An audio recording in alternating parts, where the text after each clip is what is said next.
Hello friends, welcome to my YouTube channel. आज हम देखेंगे राजस्थान का नदी तंत्र। चलो शुरू करते हैं। प्रश्न 1, लूणी नदी के संबंध में गलत कथन छांटिए। अजमेर की नाग पहाड़ी से इसका उद्गम होता है और बंगाल की खाड़ी में गिरती है। इसकी कुल लंबाई 495 किलोमीटर है। राजस्थान में 350 किलोमीटर है। स में आएगा अजमेर, नागौर, पाली, जोधपुर, बाड़मेर, जालोर जिलों में बहती है। और द में आएगा जोजड़ी, मांडी, मीठड़ी, लीलड़ी, सुकड़ी, जवाई, खारी इसकी प्रमुख सहायक नदियाँ हैं। तो देखिए, ए में है ए ब से सही और द गलत है। बी में है ब स गलत और द सही है।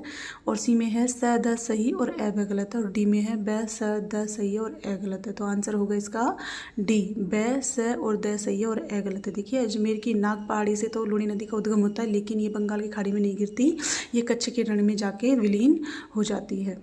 वैसे इसको अरब सागर में गिरने वाली नदियों में शामिल किया जाता है। प्रश्न 2, हिमावास बांध का निर्माण किस नदी पर किया गया है?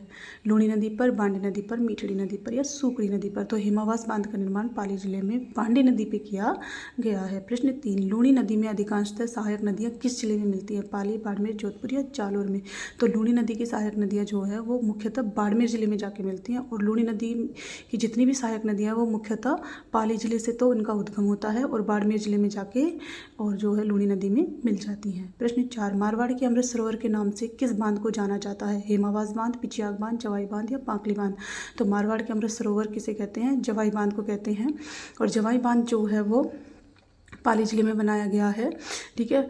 और जवाई बांध को जो पानी की आपूर्ति है वो जवाई नदी से और सेई नदी में सुरंग बनाकर की जाती है। देखिए, हिमावास बांध जो है वो पाली जिले के हिमावास स्थान पर बनाया गया है, बांडी नदी पर। पिचियाग बांध जो है वो बनाया गया है लूणी नदी पर, जोधपुर जिले में। और बांकली बांध जो है वो बनाया गया है सुकड़ी नदी पर, ठीक है।